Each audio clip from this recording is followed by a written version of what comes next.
चलिए जी friends, start करें। हाँ, स्टार्ट करते हैं लेक्चर नंबर 4। लास्ट लेक्चर हमने थर्ड किया था और अब स्टार्ट करते हैं लेक्चर 4। क्या क्या हमने डिस्कस कर लिया है इस मामले में, ये आपके सामने मैं पहले रख दूं, फिर मैं अपनी चर्चा को शुरू करूंगा। तो सबसे पहले हम लोगों ने स्टार्ट किया था बेसिक कॉन्सेप्ट, लॉ क्या होता है और उससे रिलेटेड पॉइंट्स। उसके बाद हम लोगों ने कॉन्ट्रैक्ट देखा, सेक्शन 2 क्लॉज एच में कॉन्ट्रैक्ट की डेफिनेशन क्या थी, साफ साफ लिखा था contract an agreement enforceable by law is a contract. उसके बाद एग्रीमेंट की डेफिनेशन हमने सेक्शन 2E में देखी। अग्रीमेंट क्या होता है उसके बारे में मैंने बताया कि every promise and every set of promises forming the consideration for each other is known as agreement. और फिर अग्रीमेंट में जो प्रॉमिस वर्ड आए थे उसके बारे में मैंने आपको बताया था सेक्शन 2B में प्रॉमिस किसे कहते हैं। एक्सेप्टेड प्रपोजल जो होता है, एक्सेप्टेड ऑफर जो होता है उसे हम प्रॉमिस कहते हैं, या यूं कह लें कि proposal when accepted becomes promise. और उन्हीं को जो हम आपस में एक्सचेंज करते हैं या फिर जो हमारे लिए कंसिडरेशन होता है दो पार्टी के लिए, वो हमारा अग्रीमेंट बन जाता है। कैसे होता है ये सब बता दिए हैं आपको, लेकिन हाँ, ऑफर अभी तक मैंने आपको बताया नहीं है, प्रपोजल क्या होता है नहीं बताया सेक्शन 2 क्लॉज ए में, लेकिन हम उस पर चर्चा करेंगे आगे। और हमने उसके बाद स्टार्ट किया है, अच्छा सेक्शन 10 हम लोगों ने essential element of valid contract कर लिया है। उसके बाद स्टार्ट किया था टाइप्स ऑफ कॉन्ट्रैक्ट, जिसमें हमने आपको काफी सारे कॉन्ट्रैक्ट के बारे में बता दिया था। जैसे वैलिड कॉन्ट्रैक्ट, वैलिड कॉन्ट्रैक्ट के बारे में मैंने बताया था आपको कि वैलिड कॉन्ट्रैक्ट वो होता है जिसमें हमारे एसेंशियल एलिमेंट सारे के सारे अवेलेबल हों और वो लीगली एनफोर्सिबल हो, बाइंड हो, पार्टीज वहां जो भी पार्टीज हैं वो एक दूसरे के लिए लाइबल हो या फिर उनके अगेंस्ट राइट रखते हों, तो वो हमारे वैलिड कॉन्ट्रैक्ट होते हैं। उसके बाद हम लोगों ने देखा था कि हमारे कौन से कॉन्ट्रैक्ट वॉइड होंगे, कौन से अग्रीमेंट वॉइड होंगे, void agreement, void contract, voidable contract, express contract, implied contract, tacit contract, ये सारे। इलीगल शायद मैंने आपको बताया था या नहीं, देख लूं मैं एक बार। क्वैसी मैंने बता दिया था आपको, क्वैसी हो गया था, ई कॉन्ट्रैक्ट हो गया था। चलिए, इलीगल आई थिंक शायद नहीं हुआ है, तो एक काम करते हैं, हम आपको इलीगल के बारे में पहले बता लेते हैं, फिर मैं आगे बढ़ूंगा, ठीक है। सबसे पहले इलीगल कॉन्ट्रैक्ट के बारे में मैं आपको बताऊं। इलीगल वर्ड जहां भी आता है ना, इसका मतलब यह समझ लीजिएगा कि कुछ ना कुछ आपको मना किया गया है और वो आपने काम किया है। जो काम आपको मना किया गया है, अगर आपने वो काम किया तो वो इलीगल होगा। अब सवाल उठा ये कि मना किया गया का क्या मतलब होता है। जैसे मैंने आपको मना कर दिया कि देखिएगा जब भी घर में आइएगा तो चप्पल पहन के मत आइएगा। अब आप चप्पल पहन के आ गए तो क्या ये इलीगल हो गया? नहीं। मना मीन्स जब लॉ, कानून, गवर्नमेंट किसी बात को आपको करने से रोकती है, वो कहती है ये नहीं कर सकते आप, तो अगर फिर वो आप करते हैं तो वो इलीगल में कन्वर्ट होता है। जैसे अगर गवर्नमेंट ने कहा है कि अगर कोई व्यक्ति दूसरे व्यक्ति को मार देता है, मर्डर, ये क्या है? ये लीगली प्रोहिबिटेड है, मना किया गया है कि आप इस तरह की एक्टिविटी नहीं कर सकते, तो ये क्या है? ये इलीगल है। दूसरा, गवर्नमेंट कहती है कि आप कोई नशे की चीज जो होती है उसकी तस्करी नहीं कर सकते या फिर उसका खरीद बिक्री नहीं कर सकते। अब अगर आप वो करते हैं, जैसे मान लीजिए किसी स्टेट में पर्टिकुलर वाइन प्रोहिबिटेड है, बंद है, लेकिन आप फिर भी वाइन का सेल परचेज करते हैं, उसके रिगार्डिंग कोई कॉन्ट्रैक्ट करते हैं, तो ऐसे कॉन्ट्रैक्ट क्या होंगे? इलीगल होंगे। एवन मैं ये बोल सकता हूं कि ऐसे कॉन्ट्रैक्ट बनते ही नहीं है। मैं अगर आपसे ये कहूं इलीगल कॉन्ट्रैक्ट, मैं अगर आपको ये कहता हूं इलीगल कॉन्ट्रैक्ट, तो आप बोलिएगा नहीं सर ये कॉन्ट्रैक्ट तो बन ही नहीं सकते, क्योंकि पहले ही गवर्नमेंट इन चीजों को मना कर चुकी होती है। और अगर कोई चीज पहले से मना है, प्रोहिबिटेड है कि आप ये काम नहीं कर सकते, तो फिर वो एनफोर्सिएबल तो होगी नहीं, वो एनफोर्सिएबल तो होगी नहीं। अगर एनफोर्सिएबल नहीं है तो डेफिनेटली वो कॉन्ट्रैक्ट में कन्वर्ट नहीं हो पाई होगी और केवल एक अग्रीमेंट तक ही वो सीमित रह गई होगी। और इसलिए मैं आपसे कह रहा हूं कि इलीगल कॉन्ट्रैक्ट वर्ड ज्यादा सटीक नहीं है। इलीगल अग्रीमेंट ही आप बोलेंगे तो ठीक रहेगा, लेकिन बुलाने के लिए, पहचान के लिए आप इलीगल कॉन्ट्रैक्ट बोल सकते हैं, but it is not justifiable, ठीक है। तो इलीगल का मतलब समझ में आया कि वो एक्टिविटीज, वो कॉन्ट्रैक्ट या वो agreements which are expressly prohibited by the government if made is called illegal agreement और इलीगल कॉन्ट्रैक्ट, ठीक है। हम कॉन्ट्रैक्ट बोलना वायबल नहीं है, बट मैं आपको बोल रहा हूं कि आप उसे इलीगल अग्रीमेंट तक ही सीमित रखेंगे। हाँ, आइडेंटिटी के लिए, आइडेंटिफिकेशन के लिए अगर आप उसे बोलते हैं इलीगल कॉन्ट्रैक्ट तो कोई प्रॉब्लम नहीं है, अदरवाइज रियल सेंस में it is illegal agreement only, because it is expressly band, expressly prohibited agreements या एक्टिविटीज। क्लियर है? ओके, चलिए क्वेसी के बारे में मैंने आपको बता रखा था। क्वेसी कॉन्ट्रैक्ट वो कॉन्ट्रैक्ट होते हैं जो एक्चुअल में कॉन्ट्रैक्ट नहीं होते लेकिन इंपोज किए जाते हैं। ई कॉन्ट्रैक्ट इलेक्ट्रॉनिक मोड में होते हैं। उसके बाद अब आइए अपने नेक्स्ट टाइप ऑफ कॉन्ट्रैक्ट पे चलते हैं। On the basis of performance, performance के बेसिस पर भी कॉन्ट्रैक्ट अलग अलग तरह के होते हैं। अब ये परफॉर्मेंस के बेसिस पर अलग अलग कॉन्ट्रैक्ट कौन कौन से होते हैं? क्यों परफॉर्मेंस के बेसिस पे? परफॉर्मेंस का मतलब क्या होता है? जो जिसकी रिस्पॉन्सिबिलिटी होती है, जैसे आप एक कॉन्ट्रैक्ट में एंटर करते हैं, मैंने आपसे कुछ कहा है कि भाई मैं आपके लिए ये करूंगा, आपने उसके बदले में भी कुछ करने को कहा है, और ये आपस में एक अग्रीमेंट बन गया, प्रपोजल एक्सेप्ट हुआ, एक प्रॉमिस बना और ये अग्रीमेंट बना, एक कॉन्ट्रैक्ट बना। लेकिन अगर कुछ ऐसे अग्रीमेंट होते हैं, कुछ ऐसे कॉन्ट्रैक्ट होते हैं जिनमें एक पार्टी अपना जो प्रॉमिस की है, जो अपना वादा है वो निभा चुकी है, और दूसरी पार्टी जो है वो भी अपना वादा निभा चुकी है, दोनों ने अपने अपने प्रॉमिसेस पूरे कर दिए हैं, still it is a contract but it is called executed. Executed जिसमें performance has been done by both the parties, दोनों के दोनों पार्टीज ने अपना अपना काम कर लिया है। जैसे मान लीजिए मैंने आपसे कहा था कि मैं आपको एक कार की सप्लाई दूंगा, और आपने कहा था कि ठीक है, उसके बदले में मैं आपको 5 लाख रुपीज दूंगा। Then I have supplied you a car and then you have paid me rupees 5 lakh, then it is called an executive contract. Executed contract means जहां पे दोनों पार्टीज ने अपने अपने परफॉर्मेंसेस को, अपने अपने ऑब्लिगेशंस को एग्जीक्यूट कर दिया है, पूरा कर दिया है, इसलिए इसे एग्जीक्यूटेड कॉन्ट्रैक्ट कहा गया है। ठीक है, so what is written here, let's see. Executed contract, it is a contract in which both the parties, what is it? Both the parties to the contract have performed, means performance has been done their respective obligations। दोनों parties ने क्या किया है? अपनी अपनी जो भी performances हैं उनको पूरा कर दिया है, ऑब्लिगेशंस को पूरा कर दिया है, इसलिए इसे एग्जीक्यूटेड कहते हैं। फॉर एग्जांपल ग्रोसर, ग्रोसर मतलब जो आपको प्रोविजन स्टोर का जो दुकानदार होता है, ग्रोसर कहते हैं, ग्रोसरी का सामान बेचता है, जो किराना दुकानदार होता है। सेल्स और sugar on cash payment, it is N executed contract, मतलब आपने उसको पैसे दिए 30 रुपए 40 रुपए जो 1 किलो शुगर का कीमत है, और उसने आपको 1 किलो शुगर दे दिया। सर शुगर से तो बीमारियां होती हैं, हाँ आप तो बहुत तेज हैं, आपको सब बातें पता हैं, तो इसे हम एग्जीक्यूटेड कॉन्ट्रैक्ट कहते हैं। और यहाँ पर both parties have done what they were do under the contract, जो उनको करना था, जो उनकी जिम्मेदारी थी, they have all done. Clear है? नेक्स्ट, अब दूसरा जो type of contract on the basis of performance आता है, that is called executory contract. अब ये क्या होता है executory? Why it is called executory? इसका नाम एग्जीक्यूटरी क्यों रखा गया है? बिकॉज यहां पर दोनों पार्टीज ने अभी परफॉर्म नहीं किया है, ऑब्लिगेशंस अभी भी बचे हैं, रिस्पॉन्सिबिलिटीज अभी भी बची हुई हैं, and they are still liable to perform their obligations, अभी भी उनको काम करना बाकी है कुछ ना कुछ। तो जहां पर परफॉर्मेंसेज एग्जीक्यूट नहीं हुए होते हैं तो वो कॉन्ट्रैक्ट अभी एग्जीक्यूटरी ही होते हैं, जिनमें अभी भी लाइबिलिटीज पार्टी की बची होती हैं और उन्हें पूरा करना होता है। ठीक है, तो देखिए, it is a contract in which both the parties to the contract have still to perform their respective obligations, अभी भी उनको दोनों को आपस में जो बातें हुई हैं उनको पूरा करना बाकी है, उनको परफॉर्म करना बाकी रह गया है, इसलिए इसे हम एग्जीक्यूटरी कहते हैं।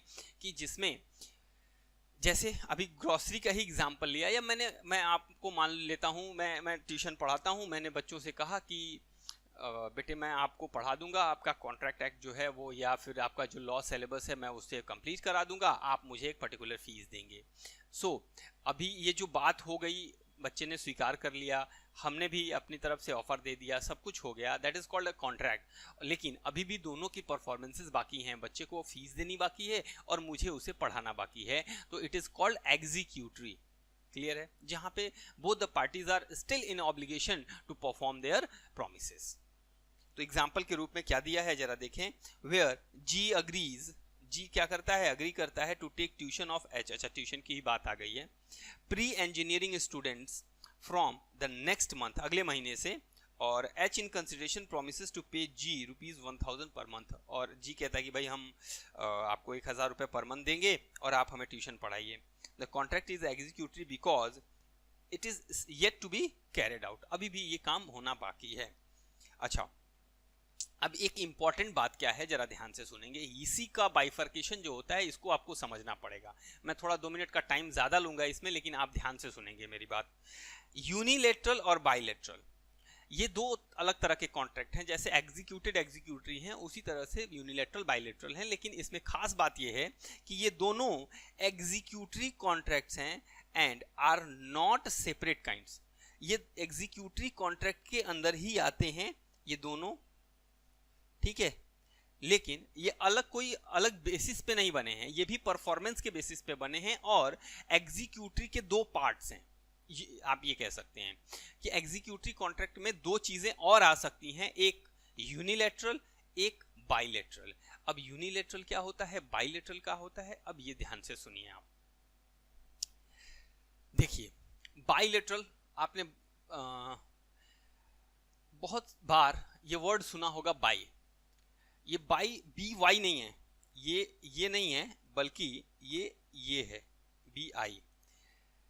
बाइनोमियल, बाइपोलर, बाइलेटरल, ये बाई वर्ड जहां लगता है ना, वहां ये उसको प्लूरल बना देता है या दो से संबोधित करता है। बाई का मतलब होता है टू, इसका मतलब कि ऐसा एग्जीक्यूटरी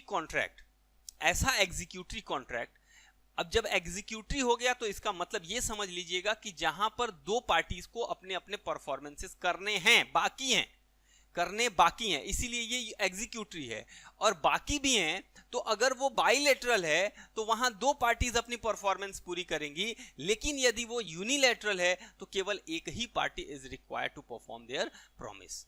नाम से समझ में आया?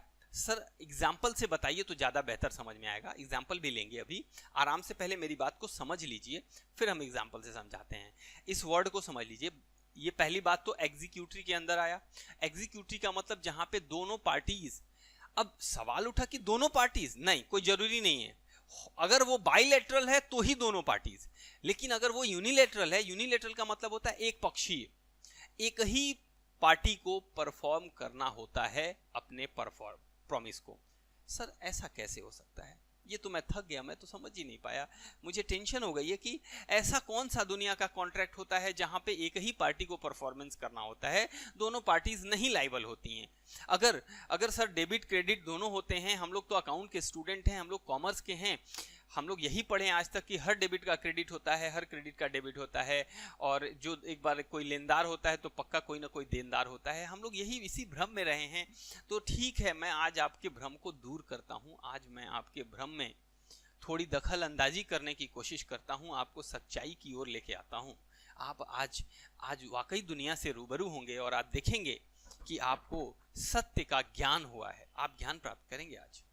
अच्छा सर, आज ज्ञान प्राप्त होगा? हाँ, आइए, आज आपको ज्ञान मिलेगा और आज आप समझ पाएंगे कि यूनिलैटरल और बाइलेटरल क्या होते हैं। तो बाइलेटरल मैं पहले कराऊं, फिर मैं आता हूं यूनिलैटरल पे। बाइलेटरल बिल्कुल एग्जीक्यूटरी की तरह है, जहां पे दोनों पार्टीज को परफॉर्मेंस करना है, और एग्जीक्यूटरी है इवन, तो दोनों का परफॉर्मेंस अभी भी बाकी है, तो समझिए कि एकदम एग्जीक्यूटरी और बाइलेटरल एक ही जैसे हैं। A bilateral contract is one in which both parties कौन both parties have to perform their respective promises or obligation to do or forbear। ठीक है, एग्जाम्पल के रूप में अगर आप देखेंगे तो बहुत सिंपल सा एग्जाम्पल जो ऊपर आपने देखा, A promises to sell his plot to B for ₹1 lakh, तो A कहता है हम अपना प्लॉट बेचेंगे, B कहता है 1 लाख रुपए देंगे cash down, but B pays only ₹25,000 as earnest money, लेकिन B ने केवल 25,000 रुपए अभी दिए हैं, and promises to pay the balance on the next Sunday, कहा कि अगले संडे को हम दे देंगे। तो अभी भी दोनों पार्टीज का परफॉर्मेंस बाकी है ना, हाँ, थोड़ा किसी का कम बाकी है, किसी का ज्यादा बाकी है। On the other hand, A gives the possession of the plot to B and promises to execute a sale deed on the receipt of the whole amount. क्या किया उसने? पोजीशन दे दिया और कहा कि हम भाई फाइनली सेल डीड तब आपको देंगे जब आप पूरा पैसा हमें दे देंगे. तो दोनों का कुछ ना कुछ बाकी रहा. The contract between A and B is executory because there remains something to be done on both the sides. Executory contracts are also known as bilateral. तो ये तो मैंने ऑलरेडी आपको बता दिया है, इसमें बहुत ज़्यादा सोचने की ज़रूरत नहीं है. और क्यों होता है ऐसा ये भी मैंने आपको बता दिया है. लेकिन जो मेन इंपॉर्टेंट बात है जो समझने वाली है वो है यूनिलेटरल के साथ. और यूनिलेटरल को आपको समझना पड़ेगा कैसे. ठीक है, यूनिलेटरल मतलब एक साइड. अब ऐसा कैसे होता है? ऐसा स्पेशल केसेस में होता है और वहां होता है जहां पर जनरल ऑफर दिए जाते हैं. सर ये आपने नई टर्मिनोलॉजी ऐड कर दी. बिल्कुल, मैं एक नई टर्मिनोलॉजी ऐड कर रहा हूं, जनरल ऑफर. जब हम आगे जस्ट इसके बाद हम लोग पढ़ेंगे टाइप्स ऑफ ऑफर. ऑफर पढ़ेंगे सेक्शन 2 क्लॉज ए में, और उसके बाद कितने तरह के ऑफर होते हैं, टाइप्स ऑफ ऑफर, वहां हम देखेंगे कि एक जनरल ऑफर होता है, एक स्पेशल ऑफर होता है, एक काउंटर ऑफर होता है, एक क्रॉस ऑफर होता है, और फाइनली एक ओपन या स्टैंडिंग ऑर्डर जो आप बोल लीजिए, ये होते हैं. तो अलग अलग तरह के ऑफर या प्रपोजल होते हैं. उनमें से एक है जनरल ऑफर. तो जनरल ऑफर के केस में यूनिलैटरल कॉन्ट्रैक्ट्स बनते हैं. ठीक है, अब कैसे होते हैं जरा उसके लिए एक एग्जाम्पल मैंने दिया हुआ है, उसकी मदद लेते हैं, उसका सहारा लेते हैं. हम लोग उस एग्जाम्पल से समझेंगे. ठीक है, बहुत ध्यान से सुनिएगा. अब मैं यहां पे आपको जनरल ऑफर भी समझाने वाला हूं. ठीक है, और फिर चल के आगे भी समझाऊंगा. एक बार मैं ये लाइंस छोड़ रहा हूं, अभी ये वाली जो लाइंस हैं इनको छोड़ रहा हूं, मैं एग्जांपल देख रहा हूं. एम एडवर्टाइजेस. एम ने एक एडवर्टीजमेंट दिया. क्योंकि क्या कहानी क्या थी, पहले मैं कहानी ही समझा दूं आपको. एम का एक बच्चा था, जो भी था वो खो गया था, और एम ने एक एडवर्टीजमेंट दिया कि जो भी मेरे बच्चे को ढूंढ के लाएगा उसको मैं 5,000 रुपए दूंगा. और उसका नौकर जो रहता है वो ढूंढने के लिए निकल जाता है और वो ढूंढ करके बच्चे को ले आता है, और यही केस बन जाता है यूनिलैटरल. और साथ साथ इसका जो एग्जीक्यूटिव कॉन्ट्रैक्ट है और यूनिलैटरल टाइप का और जनरल ऑफर, ये केस बन जाता है. और कैसे बनता है मैं एग्जांपल आपको पूरा रीड कराऊं और फिर मैं आपको बताता हूं. ठीक है, तो M advertises payment of reward of ₹5,000. कहता है कि 5,000 रुपए हम आपको देंगे. एनीवन, जो जरा इंपॉर्टेंट बातों को अंडरलाइन करेंगे आप, anyone who finds his missing boy. कोई भी, कोई ना कोई तो होगा जो बच्चे को ढूंढ के लाएगा. तो यहां पर कोई भी जो बच्चे को ढूंढ के लाएगा उसे मैं 5,000 रुपए का इनाम दूंगा. बताइए, जनरल ऑफर. जनरल का मतलब ऐसा ऑफर जो किसी को भी दिया जा सके, कोई भी कर सके.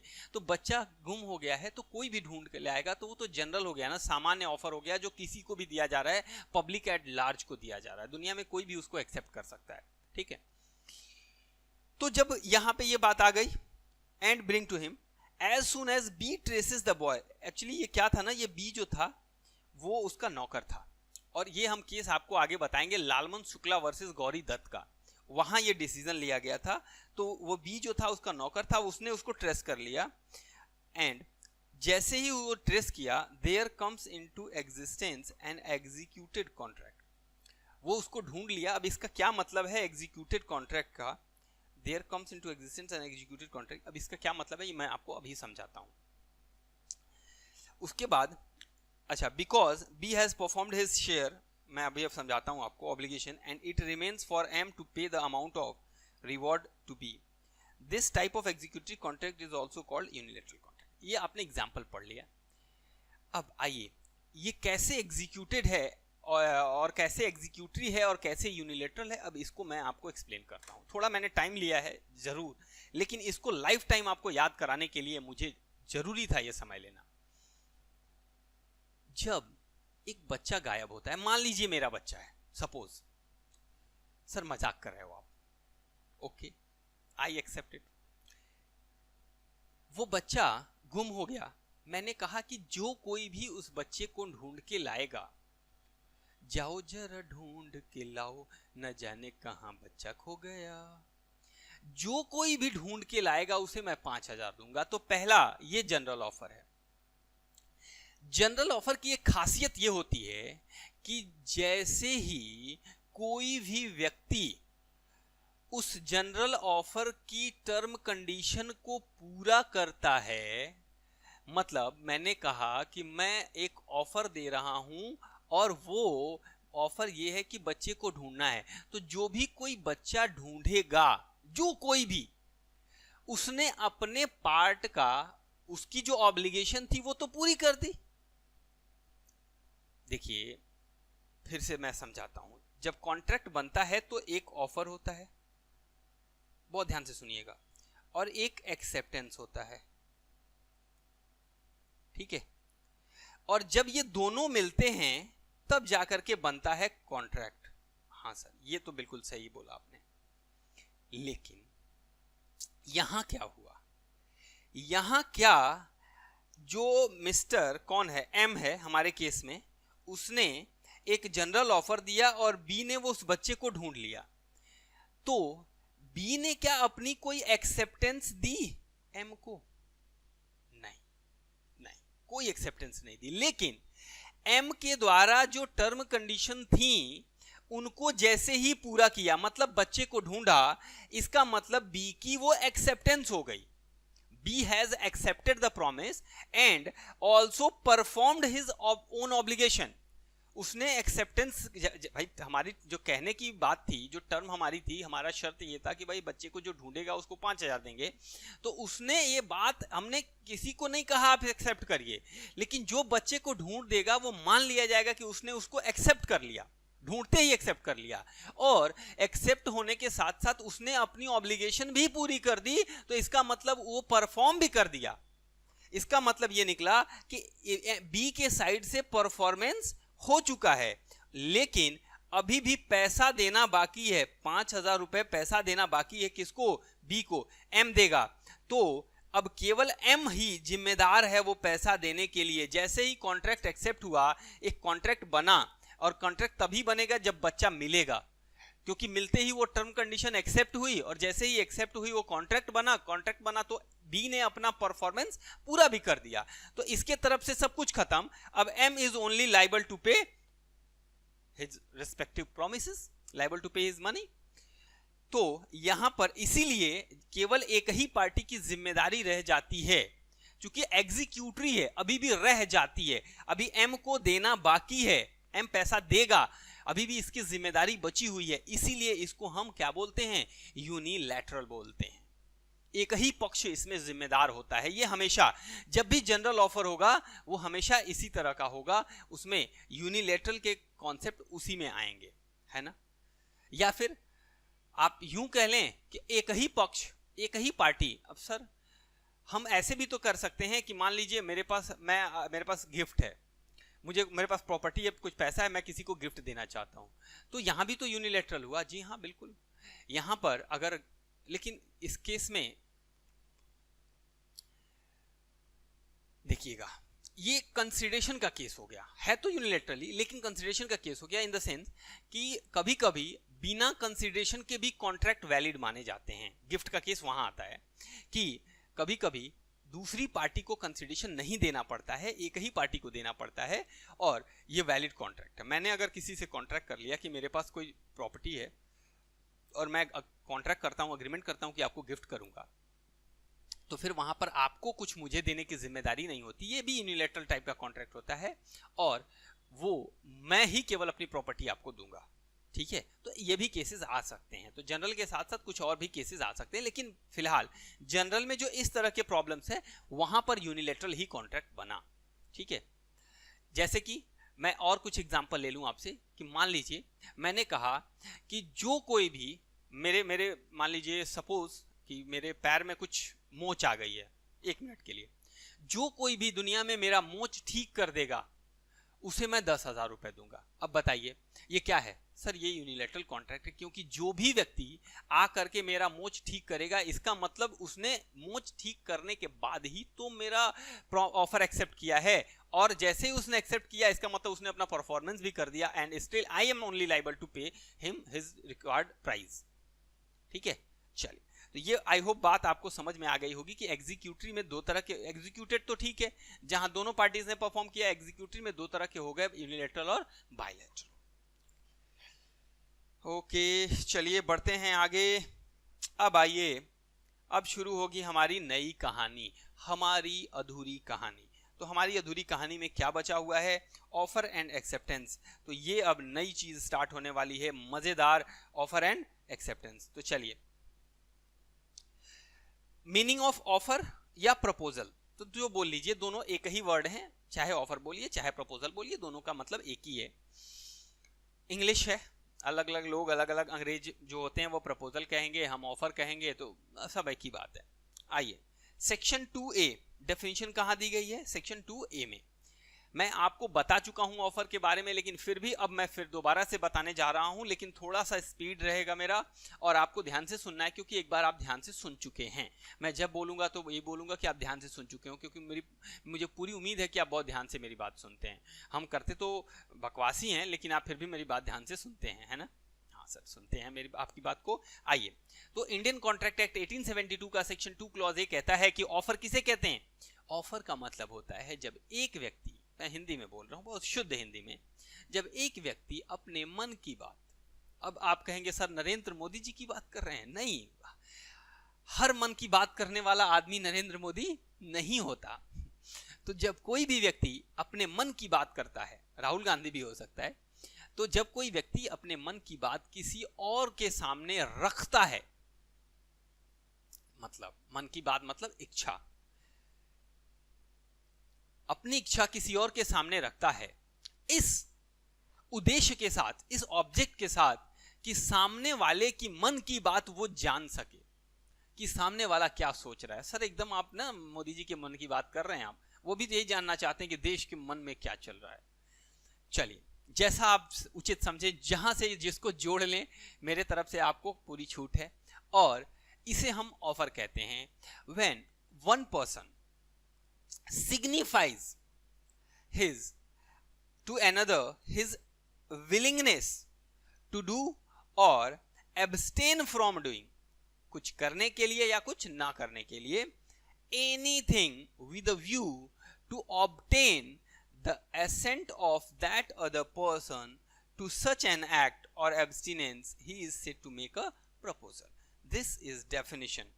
और इस डेफिनेशन में क्या लिखा है? जब एक व्यक्ति, देखते चलिएगा, अपनी इच्छा दूसरे के सामने, signifies to another his willingness, दूसरे के सामने अपनी इच्छा करता है, जाहिर करता है, किस लिए? टू डू, कुछ करने के लिए, या टू एब्सटेन फ्रॉम डूइंग, कुछ ना करने के लिए। कुछ ना करना भी करना होता है। हे भगवान, ये सर आप क्या क्या पढ़ाएंगे?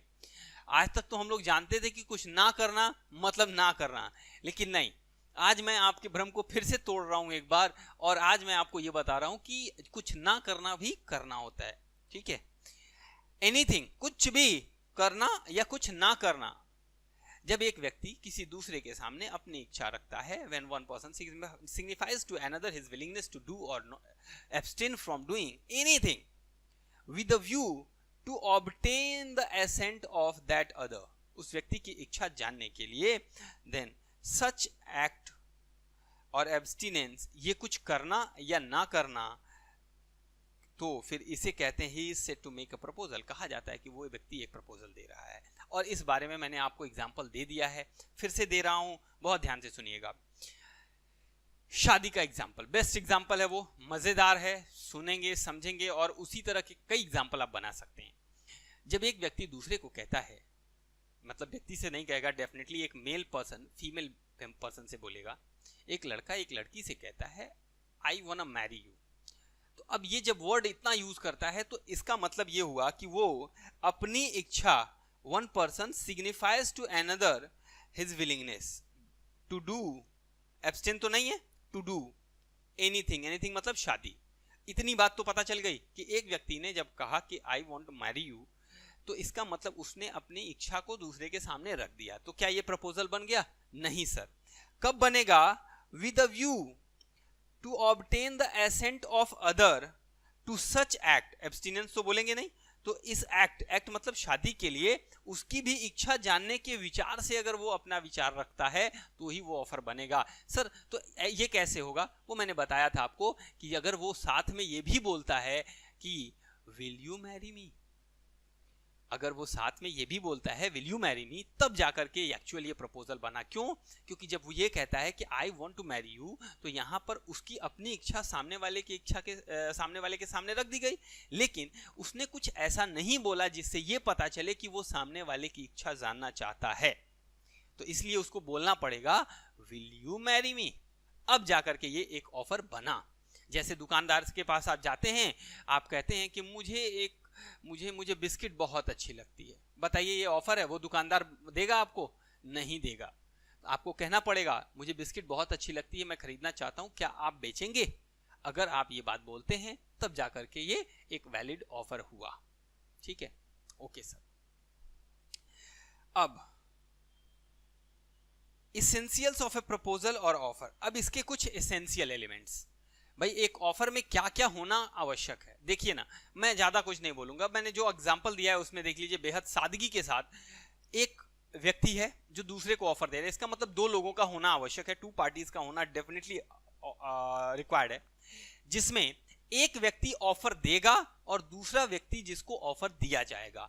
जो ऑफर देगा उसे हम ऑफरर कहेंगे और जिस व्यक्ति को ऑफर मिल रहा है ऑफरी कहा जाएगा उसको। तो ये दो व्यक्तियों का होना आवश्यक है, एक ऑफरर और दूसरा ऑफरी। तो सबसे पहला पॉइंट यही है कि it must be made by one person who is called offeror, क्या बोलेंगे उसको? ऑफरर, टू अनदर पर्सन जिसे हम बोलेंगे offeree. In other words, there can be no proposal by a person to himself। इसका मतलब अकेला आदमी एक I wanna marry myself, ऐसा कभी आपने सुना नहीं होगा कि मैं आज खुद से शादी करना चाहता हूं और मैं खुद को एक ऑफर दे रहा हूं। ऐसा आपने सुना है कभी? सर ये विचित्र बातें आप मत किया करिए। चलिए कोई बात नहीं, आपने मुझे रोक दिया, मैं अब ये बातें नहीं करूंगा। I am going to be serious. Next point, क्या केवल दो लोगों का होना आवश्यक है? नहीं, शादी के लिए दो लोगों का होना आवश्यक नहीं है, उसके साथ साथ कुछ न कुछ सब्जेक्ट मैटर भी होना चाहिए। इसका मतलब इच्छाएं होनी चाहिए जो पास ऑन हो। एक लड़का एक लड़की खड़े हों तो शादी नहीं होती, उसके लिए एक व्यक्ति का कहना जरूरी होता है कि मैं शादी करना चाहता हूं, ये पूछना जरूरी होता है कि क्या आप शादी करेंगे। तो ये विलिंगनेस इच्छाएं जब हस्तांतरित होती हैं, ट्रांसफर होती हैं, then they get converted into a relationship. It must be an expression of readiness for willingness to do। मतलब कुछ आप शो करिए, ऐसा दिखाइए कि आप इस इच्छा के लिए बिल्कुल तैयार हैं, या आपकी ये करने की बिल्कुल इच्छा है। अ पॉजिटिव एक्ट, इसे हम एक पॉजिटिव एक्ट कहते हैं, और निगेटिव भी होता है, ये भी मैं बता रहा हूं। To abstain from doing something, negative act. और सर कैसे नेगेटिव एक्ट हुआ? देखिएगा, दोनों के एग्जांपल्स मैंने दिए हुए हैं। पॉजिटिव एक्ट क्या हुआ? X offer to sell his car to Y for rupees 1 lakh, it is a positive act. लेकिन एक्स ऑफर करता है not to file a suit against Y. X कहता है कि मैं आपको 1 लाख रुपए दे दूंगा वाई को, आप मेरे अगेंस्ट सूट फाइल मत करिए। तो ये देखिए, ना करना भी एक ऑफर होता है। तो X offer not to file a suit against Y, if Y pays X the outstanding amount of rupees 1 lakh, it is a negative act on the part of the X. तो जिसमें हमने एब्स्टिनेंस वर्ड, एब्स्टिनेंट का मतलब होता है मना करना, कोई चीज ना करना, नेगेटिव एक्ट। तो नेगेटिव भी हो सकता है, पॉजिटिव भी हो सकता है। तो दोनों एक्ट के लिए अपनी इच्छा दूसरे के सामने आप रख सकते हैं, और उसकी इच्छा जानने के उद्देश्य के साथ। तो आप ये भी अब एक नई बात नोट में मैंने दे दी है, मैंने इसको समझा भी दिया एग्जाम्पल के थ्रू कि केवल अपनी इच्छा सामने वाले के पास रख देना एक ऑफर नहीं होता। Mayor expression of willingness does not constitute an offer. देखिए एग्जाम्पल भी यहाँ पे दिया हुआ है।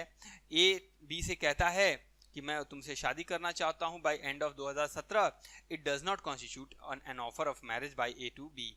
आप इसको समझ सकते हैं। Therefore, to constitute a valid offer, expression of willingness must be made to obtain the assent. सामने वाले की सहमति लेने के साथ साथ अपनी इच्छाएं रखना ही ऑफर कहलाता है. तो thus, if in the above example A further adds will you marry me, it will constitute an offer. Clear है? तो ये एग्जाम्पल भी हमने आपको दे रखा है. चलिए तीसरा एक और पॉइंट देख लीजिए. It must be made with a view to obtain the consent of that other person to propose act और एब्सटिनेंस. तो सामने वाले की इच्छा भी जानना बहुत जरूरी होता है. जैसे एक एग्जांपल के लिए जोकिंगली हंसते हुए मजाक में एक्स ने वाई को कहा I am ready to sell my car for ₹1,00,000. Y knowingly जानता है that X is not serious in making the offer. वो जान रहा है कि ये मजाक कर रहा है. Says I accept your offer, और उसने कह दिया कि मैं तुम्हारे ऑफर को स्वीकार करता हूं. In this case, X का जो ऑफर है was not the real offer as he did not make it with a view to obtain the consent of Y. तो उसने कोई भी ऐसी इच्छा जाहिर नहीं की थी कि Y की वो सहमति उस पर ले सके. तो इस तरह के ऑफर कन्वर्ट नहीं होते हैं कॉन्ट्रैक्ट में, क्योंकि वो सामने वाले की कंसेंट या इच्छा या उसकी असेंट लेने के लिए ऑफर होना चाहिए. अगर आप सामने वाले की असेंट लेने के लिए नहीं बोल रहे, ऐसे मजाक में बोल दे रहे हैं या फिर ऐसे बोल रहे हैं जैसे आप अपनी एक्सप्रेशन दूसरे के सामने रख रहे हैं, that is not a contract, not an offer, valid offer and which can not be accepted. उनको एक्सेप्ट नहीं किया जा सकता. ठीक है, ओके सर. चलिए तो ये रहा आपका ऑफर से रिलेटेड पॉइंट. और अब आइए, अब आपके सामने आ रहा है कितने तरह के ऑफर होते हैं, काइंड्स ऑफ ऑफर, कितने टाइप्स के ऑफर होते हैं, ये हम आपके सामने अब रखने वाले हैं. जैसा कि मैंने अभी थोड़ी देर पहले आपको बताया था कि ऑफर पांच तरह के काइंड ऑफ ऑफर में पहला बताया था जनरल ऑफर, दूसरा बताया था मैंने काउंटर ऑफर, क्रॉस ऑफर, फिर बोलिए फटाफट स्पेशल ऑफर. तो जनरल के बाद स्पेशल हो जाएगा, और फिर एक स्टैंडिंग या ओपन ऑफर बताया था मैंने. ठीक है, तो ये काइंड्स ऑफ ऑफर हैं. आइए देख लेते हैं एक बार, और अब थोड़ा यूनिलेटरल के साथ इसको अटैच कर लेंगे. तो जनरल ऑफर अब देखिए आपको बिल्कुल समझ में आएगा. आइए, तो सबसे पहला क्या है, जनरल ऑफर. जनरल ऑफर में मैंने बताया था कि जनरल ऑफर का मतलब होता है वो ऑफर जो सिंपली सबको, किसी को भी दिया जा सके. जनरल होता है, सामान्य होता है. तो it can be, it is an offer made to public at large. दुनिया में किसी को भी दिया जा सकता है. And hence anyone can accept and do the desired act. और इसके लिए एक केस है Carlill versus Carbolic Smoke Ball Company Limited. चलिए ये क्या है, इसके बारे में मैं आपको समझाने की कोशिश करता हूं. सेक्शन 8 में डिफाइन किया गया है. तो यहां पर अब ये कार्लिल का केस भी दिया हुआ है मैंने, तो अभी मैं केस को भी डिस्कस कर लेता हूं. फिलहाल थोड़ी सी बातें यहां पर लिखी हुई हैं, इनको हम समझ लेते हैं और फिर बढ़ते हैं अपने केस की ओर. In terms of section 8 of the act, anyone performing the conditions of the offer can be considered to have accepted the offer. तो एनीवन, कोई भी व्यक्ति परफॉर्म कर रहा है कंडीशंस जो हमारे ऑफर की हैं. जैसे कि वो बच्चा जो गायब हुआ था, उस गायब बच्चे को ढूंढने के लिए, उस गायब बच्चे को ढूंढने की शर्त थी, यही तो कंडीशन थी कि जो ढूंढ के लाएगा उसे पैसे देंगे. तो जो भी उस कंडीशन को पूरा करेगा वो व्यक्ति माना जाएगा कि उसको एक्सेप्ट कर रहा है. तो performing the conditions of the offer can be considered to have accepted the offer, माना जाएगा कि उसने एक्सेप्ट किया है. अनटिल, जब तक कि the general offer is retracted और withdrawn, it can be accepted by anyone at the time as it is continuing offer. तो ये जब तक वापस नहीं लिया जाता, रिट्रैक्ट नहीं किया जाता, विड्रॉ नहीं किया जाता, तब तक दुनिया में कोई भी उसको एक्सेप्ट कर सकता है, उसकी कंडीशन को पूरा कर सकता है. And if anyone is performing that condition, fulfilling that condition, then he will be assumed as accepting the promise या ऑफर. क्लियर है? अब आइए, अब Carlill versus Carbolic Smoke Ball company के केस में हुआ क्या था, ये मैं आपके सामने फैक्ट रख रहा हूं. ये केस था और एक कार्लिल थी, उनको इन्फ्लुएंजा कॉन्टैक्ट हुआ था. इन्फ्लुएंजा एक तरह की सर्दी खांसी की बीमारी होती है, और वो इन्फ्लुएंजा उनको हुआ था. और कंपनी जो कार्बोलिक स्मोक बॉल कंपनी थी, उन्होंने एक दवाई निकाली थी और उन्होंने कहा था कि जो भी हमारे शर्तों के हिसाब से हमने जो प्रेस्क्रिप्शंस दी हैं उनके हिसाब से इस दवाई का यूज करेगा उसको इन्फ्लुएंजा कांटेक्ट नहीं होगा, वो इन्फ्लुएंजा से दूर रहेगा. But she tried each and every terms and condition of the company, but still she got contacted with influenza, and she has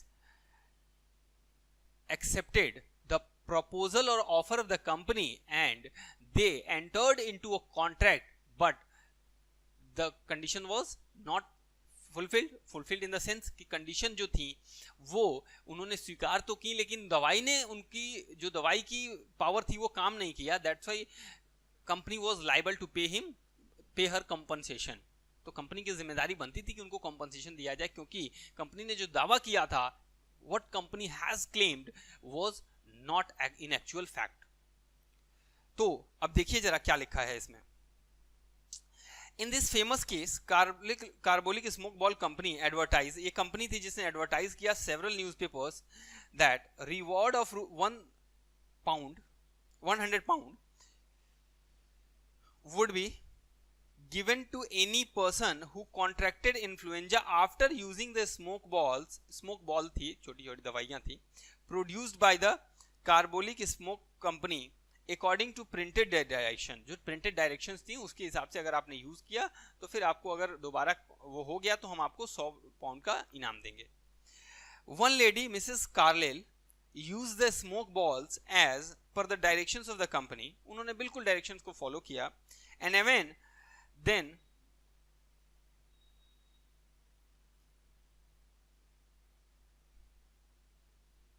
ये कुछ गड़बड़ हो गया है. इसका मतलब है कि वो कांटेक्ट हो जाती हैं. यहाँ पे वर्ड लिख देते हैं हम.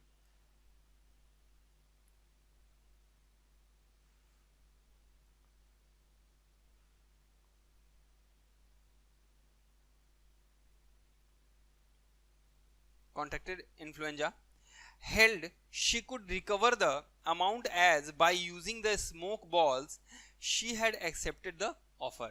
इसका मतलब ये हुआ कि उनको अब पैसा मिलना चाहिए क्योंकि उन्होंने जो शर्तें थी उनके हिसाब से स्मोक बॉल्स को यूज किया और still she will not get well, means वो ठीक नहीं हुई.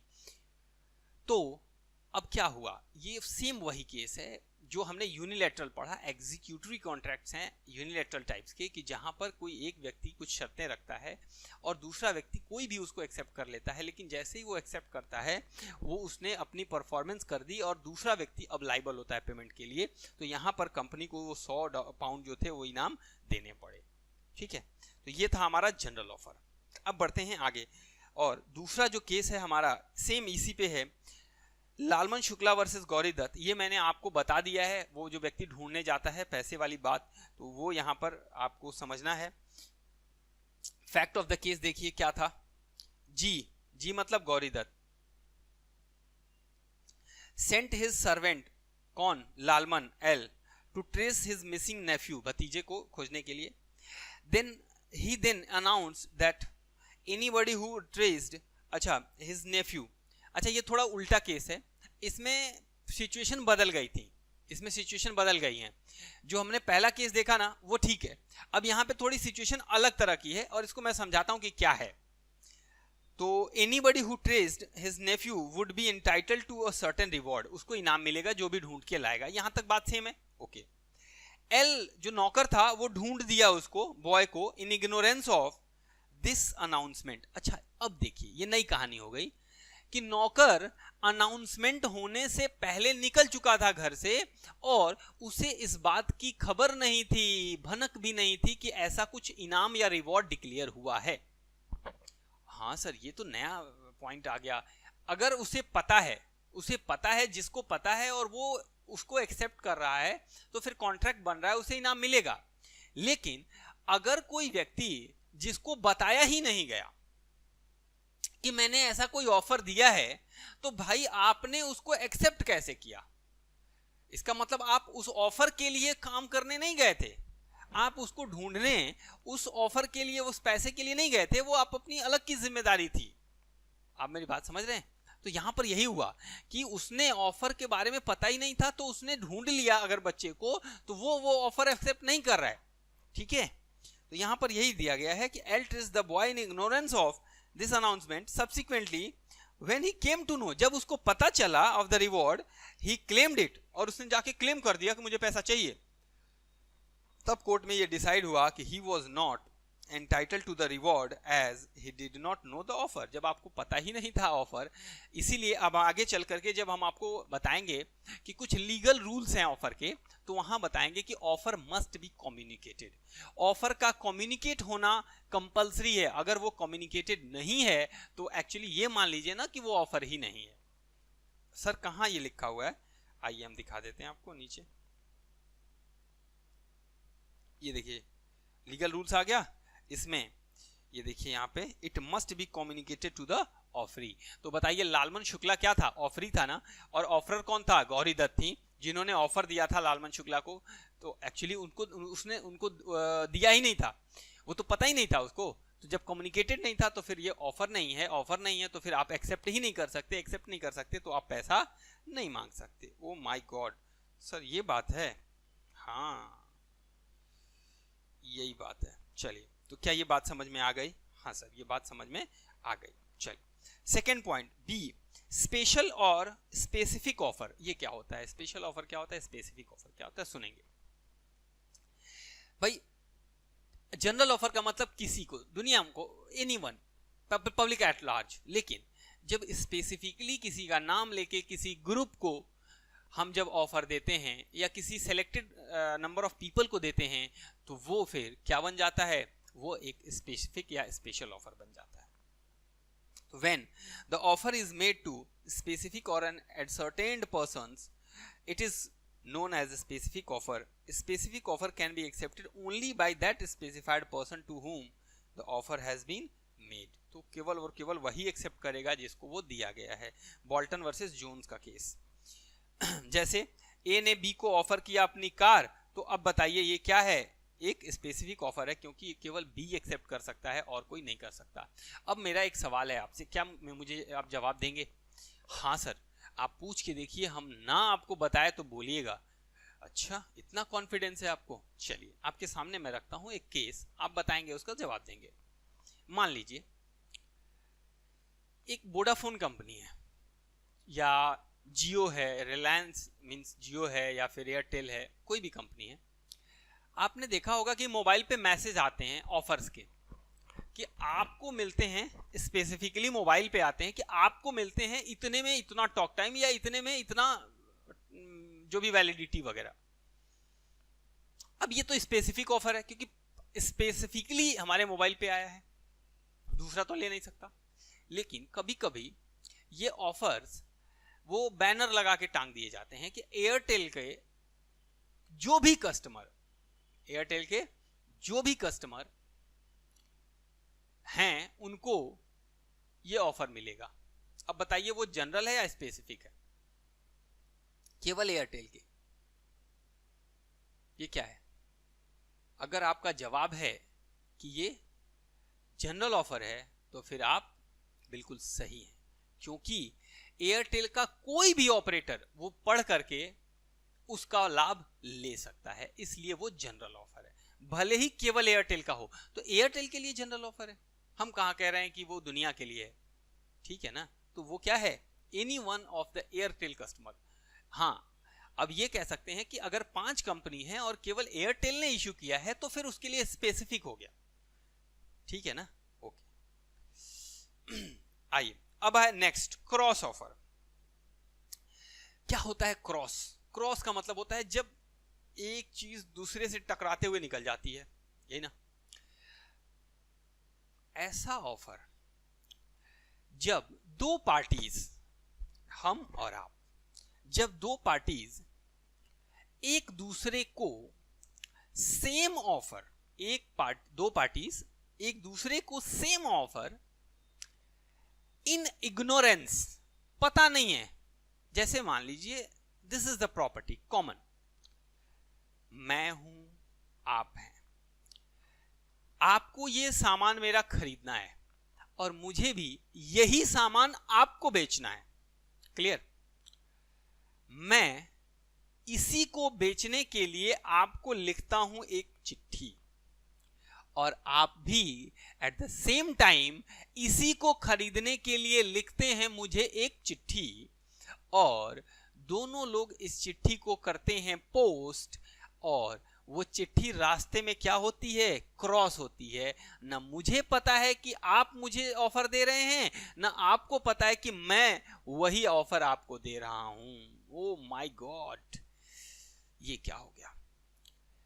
मतलब जब दो पार्टीज एक दूसरे को सेम ऑफर इग्नोरेंस में, मालूम नहीं है, देती हैं, और वो ऑफर रास्ते में क्रॉस हो जाता है, तो अब ये ऑफर नहीं है, या फिर यूं कह लें कि इसे क्रॉस ऑफर कहते हैं, और क्रॉस ऑफर का कोई लीगल एग्जिस्टेंस नहीं होता। बिकॉज इसका रीजन है, क्योंकि हुआ क्या, हुआ ये कि जब हमने आपको कहा, ऑफर दिया, तो देखिए ना, आपने भी वो ऑफर मुझे दे दिया, तो क्या वो एक दूसरे का एक्सेप्टेंस है? नहीं है। ना मैंने आपका एक्सेप्ट किया, ना आपने मेरा एक्सेप्ट किया, क्योंकि आपने ही भी ऑफर ही दे दिया, मैंने भी ऑफर ही दे दिया, दोनों एक दूसरे को क्रॉस हो गए, दोनों हो गए जीरो बटा सन्नाटा। ना कोई कॉन्ट्रैक्ट, ना कोई ऑफर, ना कोई अग्रीमेंट। जाओ, टाटा और बाय बाय, खत्म हो गया दोनों। ठीक है, तो इन दोनों का कोई लीगल एग्जिस्टेंस नहीं होता, नलिटी हो जाते हैं दोनों। Cross offer, when two parties exchange identical offers, identical, same, ये देखिए ना, यही ऑफर मैंने भी दिया, वही ऑफर आपने भी मुझे दिया, इन इग्नोरेंस, ना मुझे मालूम आप मुझे ऑफर दे रहे हैं, ना आपको मालूम मुझे मैं ऑफर दे रहा हूं, at the time of each other's offer, एक दूसरे के साथ साथ, the offers are called cross offers.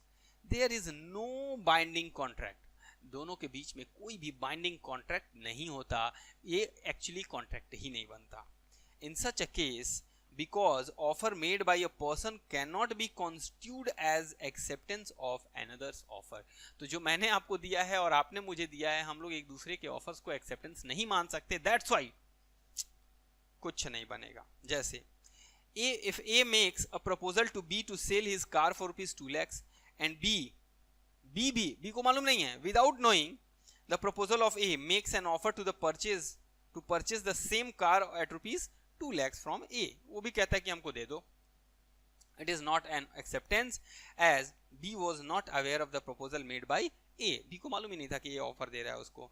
It is only cross proposal, cross offer, and when two persons make offer to each other, it cannot be treated as mutual acceptance, तो एक दूसरे का acceptance नहीं माना जा सकता। ये नहीं बोल सकते आप कि चलो भाई हमने ऑफर दिया तो हमारा ऑफर आपके ऑफर के लिए एक्सेप्टेंस बन गया और आपका ऑफर मेरे ऑफर के लिए एक्सेप्टेंस बन गया, तो ऐसा आप नहीं बोल सकते, ये कॉन्ट्रैक्ट नलिटी होता है। ठीक है, चलिए, और अब आपके सामने है नेक्स्ट हमारा काउंटर ऑफर। आइए आज करते हैं एनकाउंटर। आज हम लोग क्या करेंगे?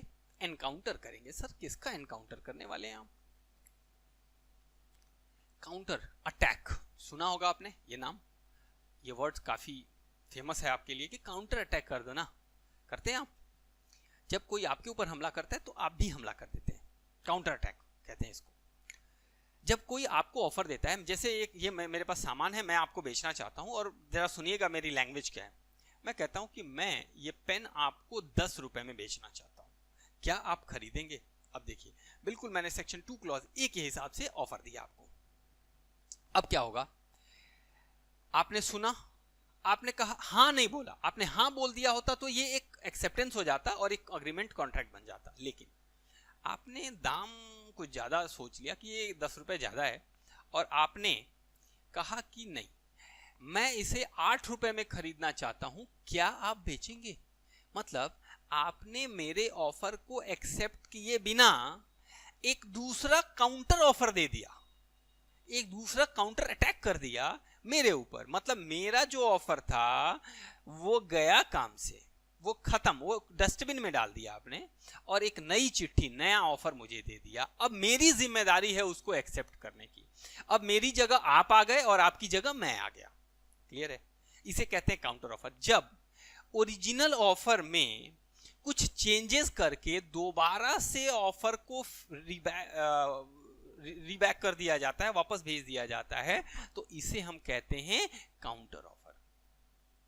ओके सर, व्हेन ऑफरी मतलब आप मेरे एग्जांपल में offers to qualified acceptance, qualified का मतलब होता है ये नहीं कि बहुत पढ़ा लिखा एक्सेप्टेंस, क्वालिफाइड का मतलब उसमें क्वालिफिकेशन लगा दी मैंने, कुछ ऐड कर दिया, कुछ क्वालिफाई कर दिया कि भाई देखिए इसमें ये चीज चेंजेस कर दिए आपने, ठीक है, क्वालिफिकेशन का मतलब ये है कुछ चेंजेस कर दिए। Qualified acceptance of the offer subject to modifications and variations in the terms of original offer. मेरे ओरिजिनल ऑफर में he is said to have made a counter offer amounts to rejection of the original offer। तो जब original offer को reject कर दिया जाता है तो उसी को काउंटर ऑफर कहते हैं, मतलब एक ऑफर के थ्रू रिजेक्ट किया जाता है। It is also called as conditional acceptance. तो इसे कंडीशनल एक्सेप्टेंस मतलब आपने मेरे 10 रुपए की जगह एक कंडीशन लगा दी कि नहीं 8 रुपए में हम लेंगे, तो कंडीशनल एक्सेप्टेंस होती है। एक्सेप्टेंस कंडीशनल हो सकती है लेकिन ऑफर कंडीशनल हो सकते हैं? बोलिए। चलिए इसके बारे में मैं आपको बताऊंगा। कंडीशनल एक्सेप्टेंस को मैं आपको जब एक्सेप्टेंस पढ़ाऊंगा तो वहां पे डिस्कस करूंगा, और रूल्स ऑफ ऑफर बताऊंगा तो मैं बताऊंगा कि ऑफर कंडीशनल हो सकता है या नहीं। ये कंडीशनल एक्सेप्टेंस एक्चुअली एक्सेप्टेंस में कंडीशन नहीं है, ये ऑफर में ही कंडीशन लगा करके भेजा जा रहा है, यानी ऑफर को कंडीशन के साथ एक्सेप्ट किया जा रहा है। ये एक्सेप्टेंस में कंडीशन नहीं है, क्योंकि कंडीशनल एक्सेप्टेंस पॉसिबल नहीं है। कंडीशनल एक्सेप्टेंस जो कॉन्ट्रैक्ट को कभी नहीं बनाता। आप हमेशा पढ़ेंगे कि एक्सेप्टेंस जो होता है वो अनकंडीशनल होना चाहिए, बट ऑफर में तो कंडीशन लगाई जा सकती है ना, तो ये ऑफर में कंडीशन लगा करके भेजा जा रहा है, ठीक है, इसको उल्टा मत समझिएगा, इसलिए मैंने रोका है आपको। A offers to sell his plot to B for rupees 10 lakhs, B agrees to buy it for rupees 8 lakhs। Same example हो गया। It amounts to counter offer, it may result in the termination of offer of A का offer terminate हो गया, any if later on B agrees to buy the plot for rupees 10 lakhs, A may refuse। तो अब वो कह रहा है कि भाई हमने कहा आपसे कि 10 रुपए में मैं बेचना चाहता हूं, क्या आप खरीदेंगे? आपने कुछ नहीं बोला, चुप हो गए, और बाद में आप कह रहे हैं कि हम 8 रुपए में लेना चाहते हैं, तो फिर नहीं चलेगा। इसका मतलब आपने एक्सेप्ट ही नहीं किया और तुरंत आपने 8 रुपए का भेज दिया मुझे, तो ये काउंटर ऑफर हो गया, ठीक है। चलिए, और लास्ट है स्टैंडिंग या ओपन ऑफर या कंटिन्यूइंग ऑफर। ये क्या होता है? बहुत सिंपल सी बात है, ऐसा ऑफर जो एक पर्टिकुलर टाइम पीरियड के लिए खुला रहता है, कुछ दिन तक। जैसे वो आते हैं आईपीओ आते हैं ना, initial public offer, IPO shares नए मार्केट में आते हैं तो 3 दिन तक वो ओपन रहते हैं। 3 दिन तक कोई भी सब्सक्राइब कर सकता है, मींस जो चाहे उसको, जिसके लिए होता है वो। तो ये कंटिन्यूइंग होते हैं, ओपन होते हैं for a certain period of time, उसके बाद वो लैप्स हो जाते हैं, ठीक है। तो इसे स्टैंडिंग ओपन या कंटिन्यूइंग ऑफर कहते हैं। An offer which is allowed to remain open for acceptance over a period of time is known as standing, continuing और open offer, ठीक है। और एग्जाम्पल है टेंडर्स। टेंडर होते हैं ना जो सड़क निर्माण के लिए टेंडर्स निकलते हैं या बिल्डिंग के लिए, ये सब। तो tenders that are invited for a supply of goods is a kind of standing offer. तो सामान की सप्लाई के लिए जो भी टेंडर निकलते हैं, जो यहाँ पे सामान की सप्लाई करनी होती है, अपना कोटेशन प्राइस दीजिए आप। मान लीजिए हमको सपोज ये घर बनवाना है और मुझे इस घर को बनवाने के लिए 10 लाख रुपए का काम देना है। अब मैं चाहता हूं कि जो मिनिमम प्राइस में बना दे उसको, तो 5 ठेकेदार आते हैं मेरे पास, पांचों कहते हैं कि भाई हम इतने में बना देंगे, हम इतने में बना देंगे, इतने में। तो ये टेंडर है। अब ये 1 महीने तक खुला रहेगा, 1 महीने में जो सबसे कम देगा उसी को हम वो ठेका देंगे, तो इसे कहते हैं स्टैंडिंग ओपन या कंटिन्यूइंग ऑफर, ठीक है। चलिए, तो ये रहा आपका ऑफर के टाइप्स। और चलिए अब लेक्चर को कर देते हैं यहीं पे स्टॉप, और नेक्स्ट लेक्चर में जब हम मिलेंगे आपसे तो मैं legal rules of valid offer के बारे में बात करूंगा आपको, और इसके बाद फिर मैं एक्सेप्टेंस की ओर चलूंगा। तो दिस वाज लेक्चर नंबर 4, और अब नेक्स्ट हमारा जो लेक्चर होगा उसमें हम लोग ये डिस्कशन करेंगे, ठीक है। We are stopping here, thank you so much.